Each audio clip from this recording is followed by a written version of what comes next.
global economic strife, environmental waste and disasters, crime and uncertainty on the rise. Are there any solutions?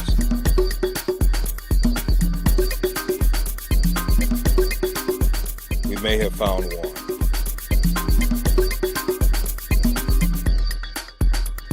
Green jobs, Bay Area and beyond. In our exploration of green jobs, we felt that we needed to first ask the question, exactly, what is a green job?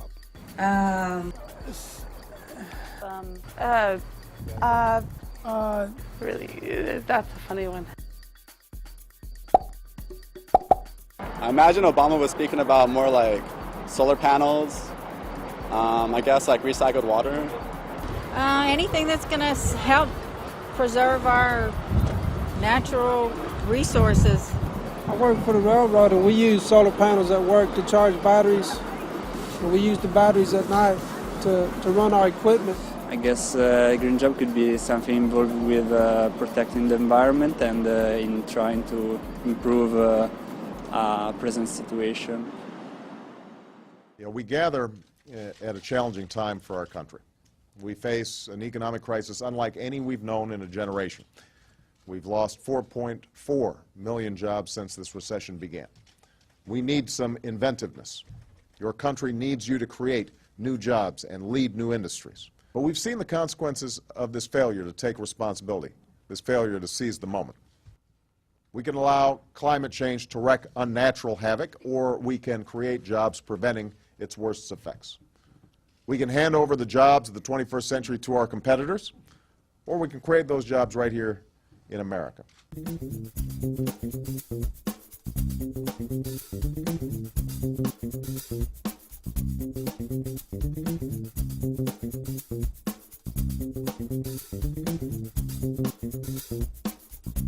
I'm Garrett Fitzgerald. I'm the Sustainability Coordinator for the City of Oakland. Where we are here in the Green Building Resource Center, or the GBRC, this is essentially a little nook right next to the planning and permitting counters within the City of Oakland. So anytime someone wants to build a new building in Oakland, they can just pop over here to the Green Building Resource Center, where we provide all sorts of ideas on how to green your building. Making a building a truly green building is certainly easiest when you're doing this at the outset. Where am I going to put the building?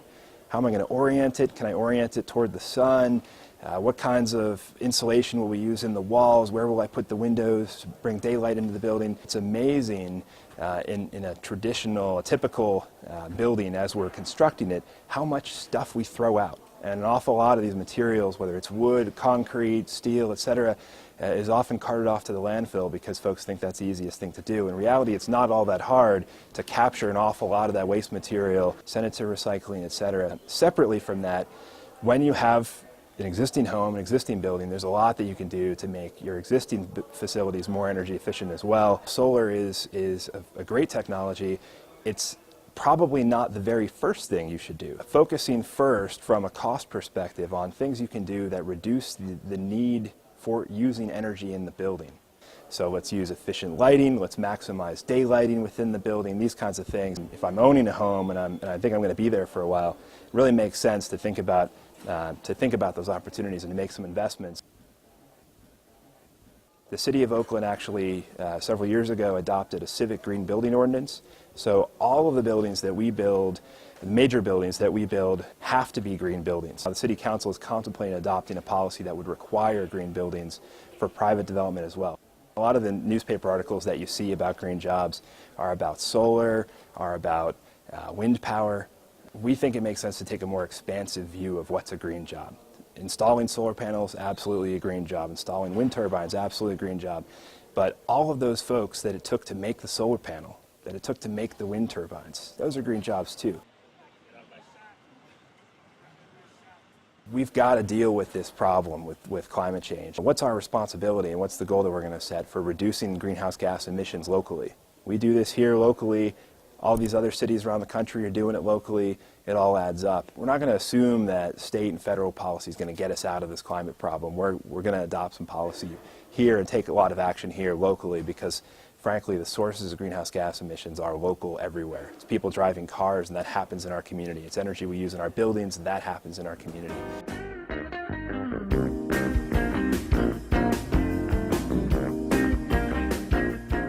Now that we have a definition of what a green job is, we felt that it was important to hear directly from an organization that has been on the front line of developing green job opportunities for people.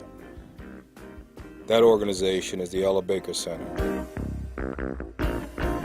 We started in response to police brutality and misconduct here in Oakland, moved into the area of prison reform, particularly around the California Youth Authority, now known as DJJ.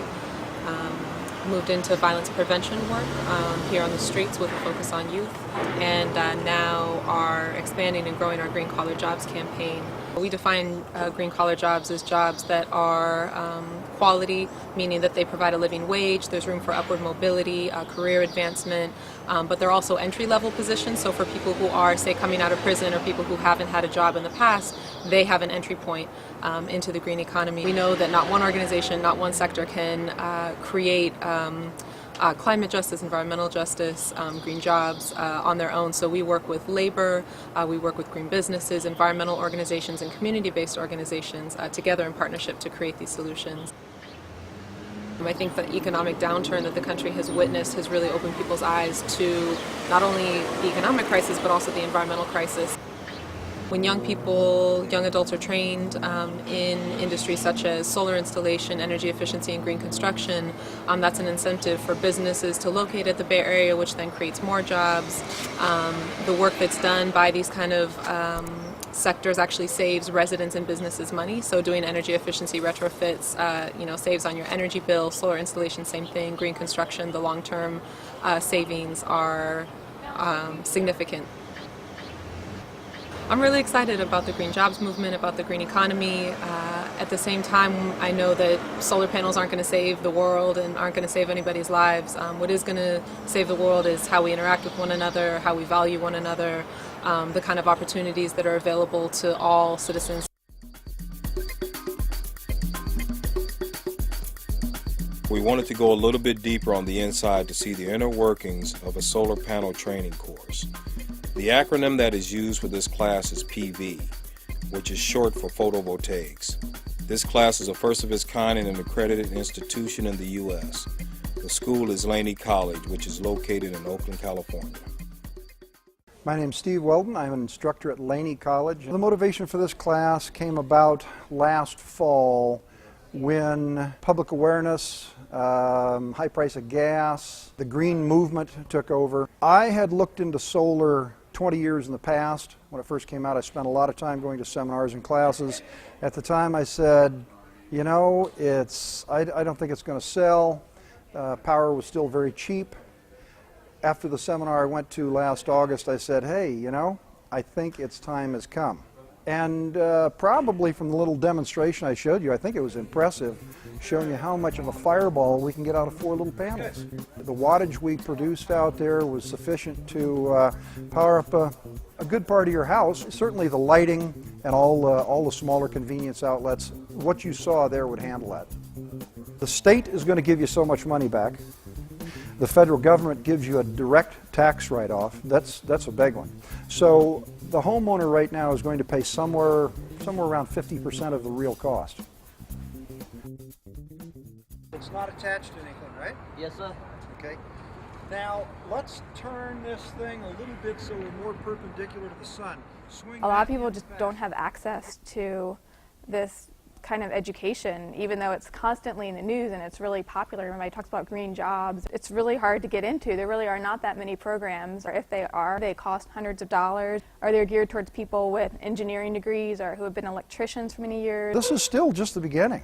Every day things are changing for the better. We were talking today about possibly putting the photovoltaic properties into paints on a house. Everything could be PV on the outside of a building. For everything that's touched by the sun could harvest the energy.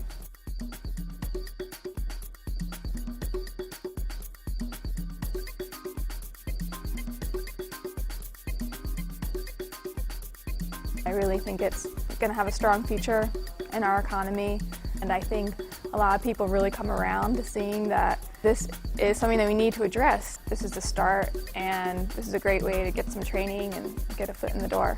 Once the economy starts to turn around and consumer confidence comes back in the marketplace, I think that there's going to be a really big movement. A lot of people are going to want this done. A lot of people are going to be needed to do the work. Here you could learn to be an installer. You could learn to be a designer. We teach design, estimate, site survey, everything it takes to put the whole thing together.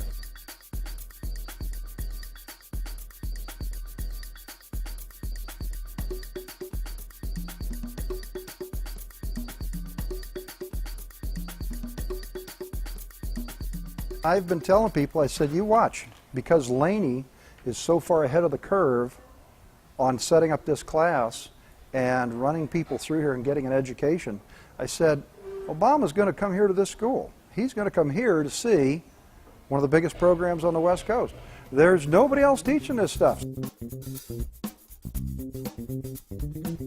Now that we have established that there are organizations and institutions teaching these vital green skills, let's visit Habitat for Humanity, who has been helping people with housing while making green building a priority.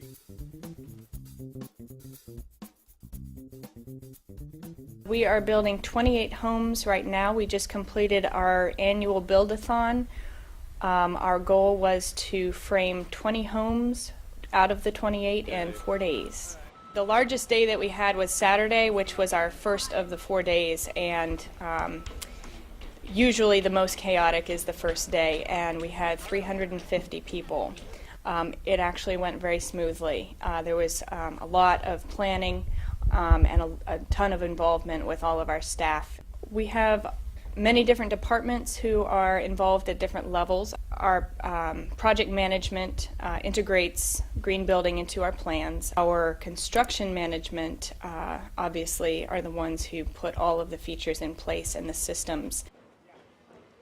We're always looking into different opportunities to go with greener products, as well as determining what is an actual green product. There's a lot of greenwashing, as they call it, out there. Products, vinyl companies saying that their vinyl is green because it never breaks down. But the manufacturing process and the health hazard, because if your house catches on fire, it melts and releases this toxic fume. Vinyl's not at all a green product. Durability is a big factor, as well as recycled content, as well as really looking at the whole product's life cycle. So how is it extracted? How is it processed? What kind of pollution is associated in the processing, manufacturing, transporting of that product?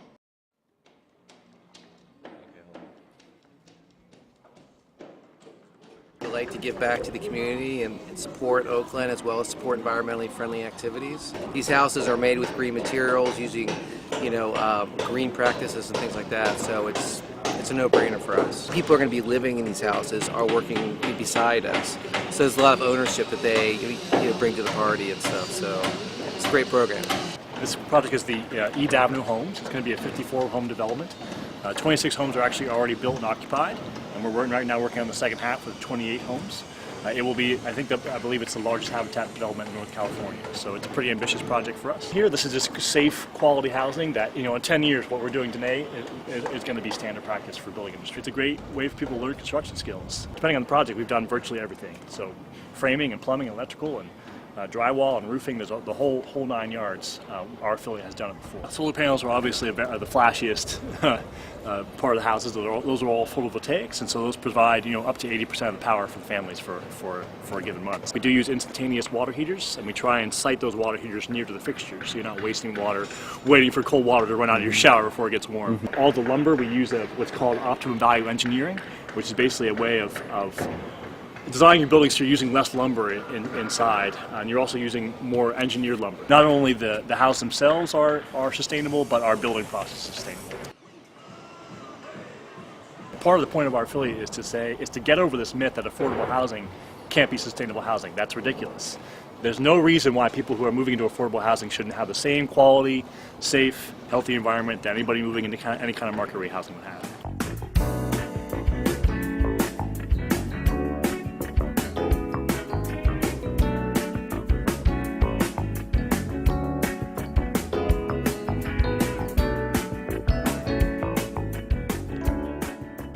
have donors who contribute everything in the store, corporations who donate to us on a regular basis, and we have people who are doing deconstruction, so they're taking everything out of their home, so we kind of get everything that's usable. Instead of it going to the landfill, we divert that way to help the green process. Things come and go so quickly here.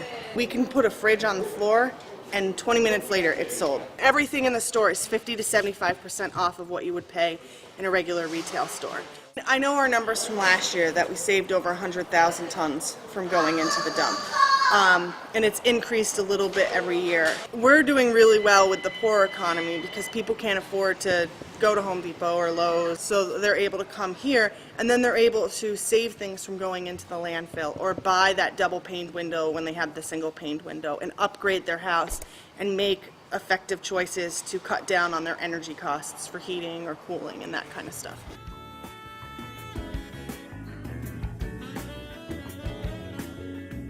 In our research, we found that the Bay Area is leading the nation in green building and training.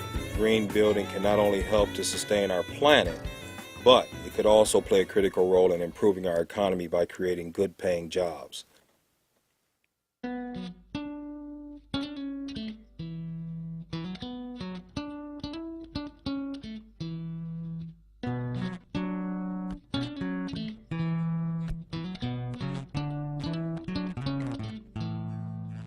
For every historical down cycle that we have faced in this country, there has always been a new industry or technology that has helped us reinvent ourselves.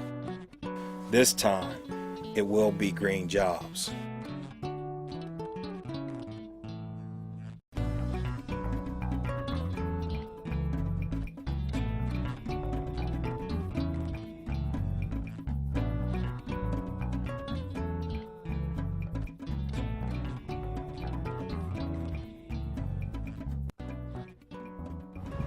God made some really pretty landscape to look at in this country. You know, it'd be nice to keep as much of it as we could and keep it pristine and, you know, for everybody else to enjoy it for years down the road, long after we're gone.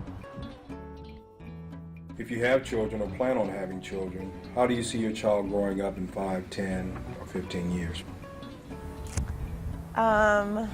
Boy, that's scary. I would imagine our world being very electronic and virtual. I hope that the efforts that we make to preserve, you know, natural habitat will exist when I have kids, but it's a scary thought because you don't know, you know. There's a chance that there'll be much less.